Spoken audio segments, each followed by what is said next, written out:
Hello, everyone, and welcome back to my freak show. Let's talk how AHS Red Tide and Death Valley should have ended. Now, I have my opinion, and I'm looking forward to reading yours. Now, in my opinion, Red Tide did not get bad until the finale, and Death Valley wasn't a complete waste of space, but that's not necessarily a compliment. So please keep in mind that this video tells how I would have ended AHS Season 10 using, the storyline that was given to me. And in another video, I'm going to explain how I would have changed the entire season. So for now, let's talk the finales using the material AHS provided me with. So let's start with Red Tide. In episode 6 of Red Tide, I would have introduced Hank, Doris's brother, played by Cheyenne Jackson. The opening would be Doris and Hank playing together as children. Doris fell hard after the chain that held her swing together bust, and Hank immediately comes to her aid. And we get a nice sibling moment where Hank promises to always be her big brother, even when they're grown up. Maybe, if time would allow in the episode, we could get a nice scene of Hank telling Doris that she's talented as a decorator and to never let anyone tell her differently. We see his genuine love and support of his little sister, and that comes into play in the rest of the episode. Now, after the opening credits, Hank knocks on the gardener's house in P-Town. He wonders what they're doing there. He explains that he hasn't spoken to his sister in days, and according to Harry, they were not in P-Town anymore. So when he couldn't find him, he's come now to P-Town to check on her. What are they all doing there? Harry, Alma, Ursula, they all lie and tell Hank that Doris basically abandoned the family after Eli was born. Basically, they blame her absence on postpartum depression. And this does not work, and Hank refuses to accept their lie. He knows his sister, and he decides to stay in P-Town for a little while just to look for Doris or find any kind of clue from her. Ursula and Alma are already discussing his murder as soon as Hank exits the house. But Harry is absolutely against it. He claims that Doris and Hank going missing together will just be too much for them to cover up, and they need some serious help now. And they decide that when the sun goes down, they're going to go see Belle. But that's when Alma and Ursula sneak out of the house to go follow Hank. Like so many others, Hank is walking around town trying to get familiar with the layout when he comes across his sister in the cemetery. Now he's rightfully upset, and he doesn't understand what happened to Doris. He tries to talk to her, but sadly, Doris attacks her own brother and kills him. As she's eating him alive, she sees Alma and Ursula standing nearby, basically laughing at the entire situation. Because now, Alma and Ursula's problem of Hank is solved. Right at that moment is when Doris's memory flicks to her life as Doris, as her regular life, and then she remembers what Alma did to her by giving her the black pill. She even remembers her brother Hank. And suddenly, Doris just becomes super angry at what she's become and what she's been forced to do, and she attacks Alma. But this is when Alma yeets Ursula right in front of her, so Doris, will attack Ursula instead of Alma. And this is when Alma makes a break for it. All of the blood from Ursula and Hank's bodies bring the local Pales to the cemetery pretty quickly. They start feasting on the bodies, but obviously that doesn't end, very long. And in their bloodthirsty rage, they follow Alma. Because the pill doesn't seem to be their safeguard anymore. Because the Pales are just so hungry for something, anything to eat, that they will even eat those that have taken the pill. So the Pales follow Alma back to the Gardner house. This is where Harry and Alma are just scared to death because their house becomes surrounded by hungry Pales, led by Doris, and they burst into the house at one point, and they barely make it out alive with baby Eli. Now, thinking they'll be safe at Belle's house, they run over there, and at first, Belle's hosting Austin and the chemist, and they have absolutely no interest in helping Harry and Alma hide from the Pales. After Harry begs them, that's whenever Belle offers him help, but the only one condition she offers is that Harry must give her baby Eli. And this choice just tears at Harry. Either give up his son to save all of them, or say no and they all three die anyway. But Alma's just totally not down for thinking about this choice because she doesn't want to be eaten by pails. No sirree, Bob. When Harry makes his choice and refuses to give Eli to Belle in exchange for help, that's when Alma kills Harry and gives her own brother to Belle. And when Belle lets Alma inside the house, they basically leave Harry's body outside as a distraction. However, before Belle can enjoy her baby, the pails break into the house. The chemist manages to hide, but Alma, Belle, and Austin are forced to fight the pails. Harry's body distracted some of the pails and they're eating on some of that. They are so hungry that Doris and her pale warriors come out to play. There's a big fight that ends up with Belle and Austin, along with a bunch of pails, dead. But Doris, Alma, the chemist, Eli are still alive. In a slow, torturous pace, Doris approaches Alma. And with no one to protect her, she bites Alma's arm. Alma pulls away, but Doris bites at her again, sucking the blood down with incredible fury. Suddenly, Doris's stomach hurts, and it wasn't from the squirrel meat that she ate earlier. She falls to the ground in just sheer agony, and this is when the chemist comes out from hiding to grab Eli and Alma, sort of stand in front of them as their protector. When Doris rises from the ground, she's back to normal.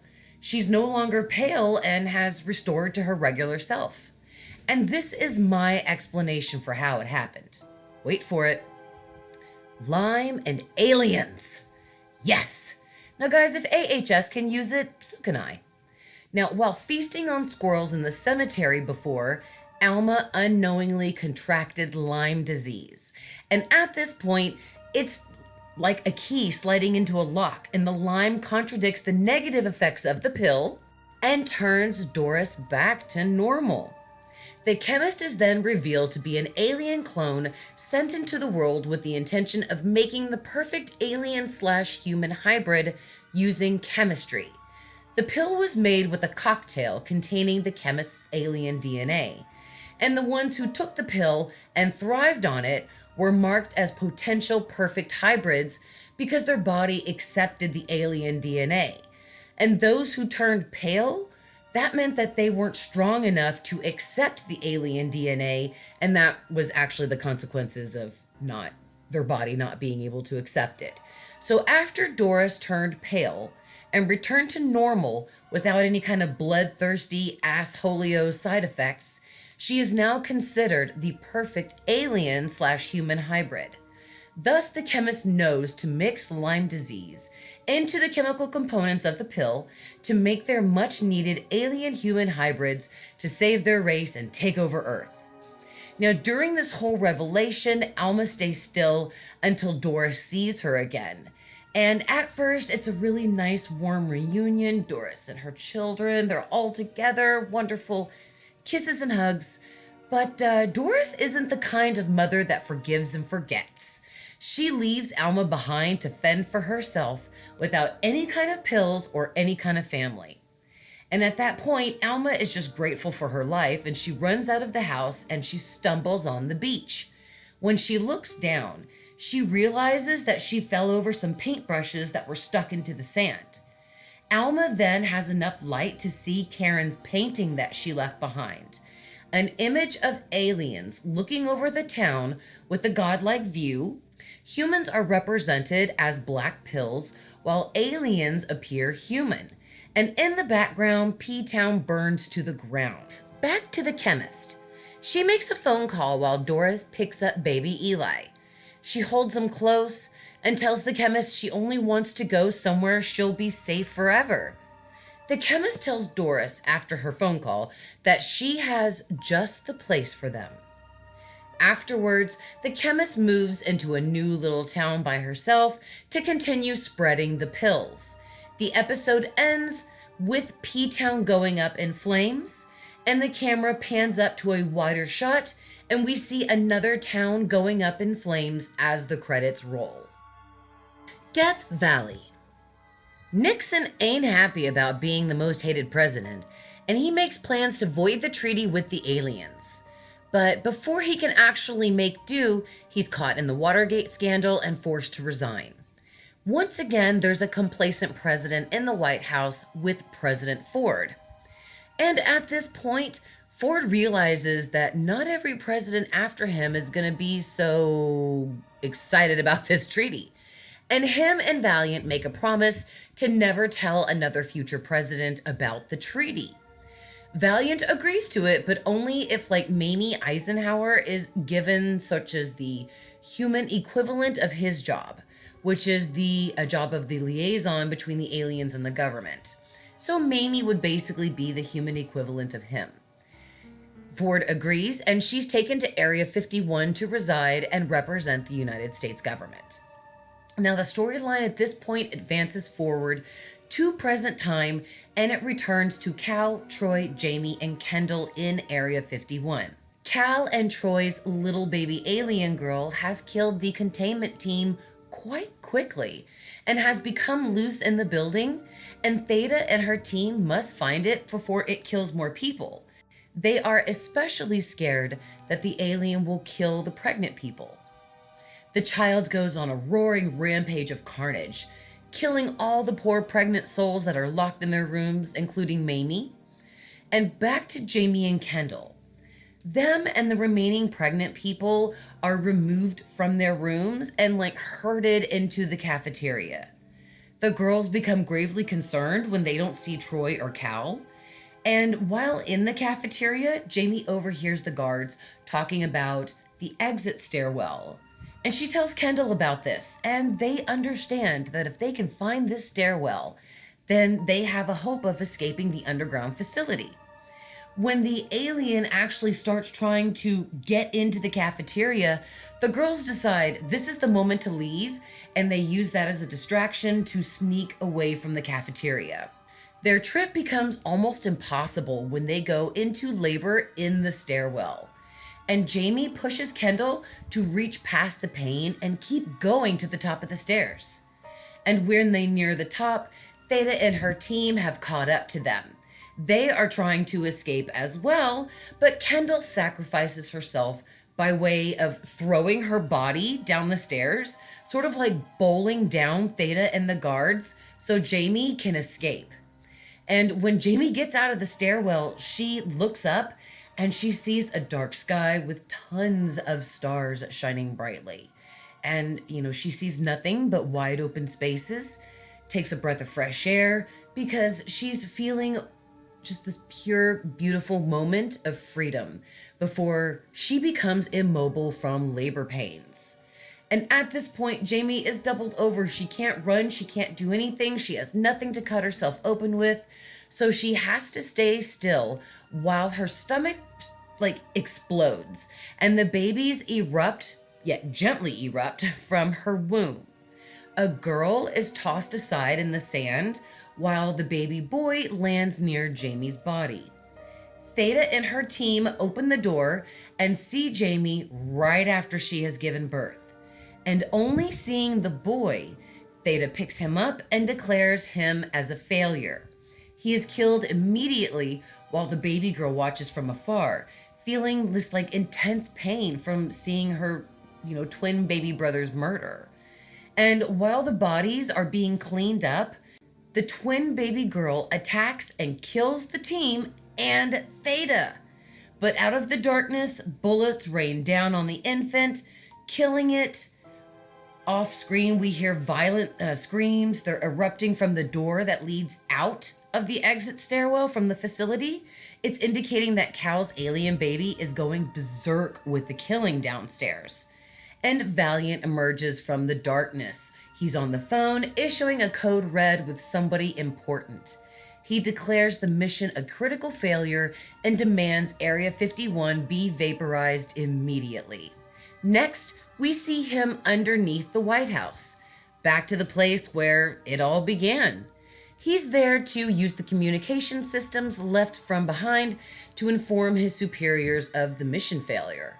However, before he can communicate it to the mothership, his cell phone rings. It's the chemist. She has finally made the perfect human/alien hybrid per the instructions of her creator, Theta. We flash back to 1979 in Area 51, and Theta has cloned herself using mainly human DNA of an unknown African American woman with a large splash of her alien DNA. Mind you, all of this has to stay secret. She wants to make sure that her mission never fails. So she creates 5 replicas of herself with the intention of teaching them her powers, her intelligence, so they can carry out her mission of making sure their race always continues. Only 2 babies out of the 5 were actually viable. Theta named the babies the 4 and the 5. Time now flashes to 1984, and the clones are ultra smart at 5 years old. 4 and 5 are growing up like twins, raised by Theta, secretly, remember? And we flash forward to 1994, and the girls are now 15 years old. Suddenly, 4 dies out of nowhere, leaving her sister 5 devastated and the sole clone survivor. Theta, though, isn't really so sad and explains to 5 that, she's merely a clone, an experiment, but she's the last one. So she sends her final clone into the world with the intention of using chemistry to make the perfect alien/human hybrid in case her experiments fail in Area 51. When we see number 5 as a young woman, she's creating the pill. And at this point, it's revealed that the chemist is number 5, the sole surviving clone of Theta. The episode ends with Doris and Eli meeting Valiant Thor, now in color. He's slicker than a car salesman as he tries to put Doris at ease about where she's going. He uses his powers to soothe her and Eli as a massive beam of light falls on the 3 of them. She asks him where they're going and he replies, "Does it matter as long as it's safe?" Doris smiles and shakes her head to confirm that no, it doesn't matter where she's going as long as it's safe.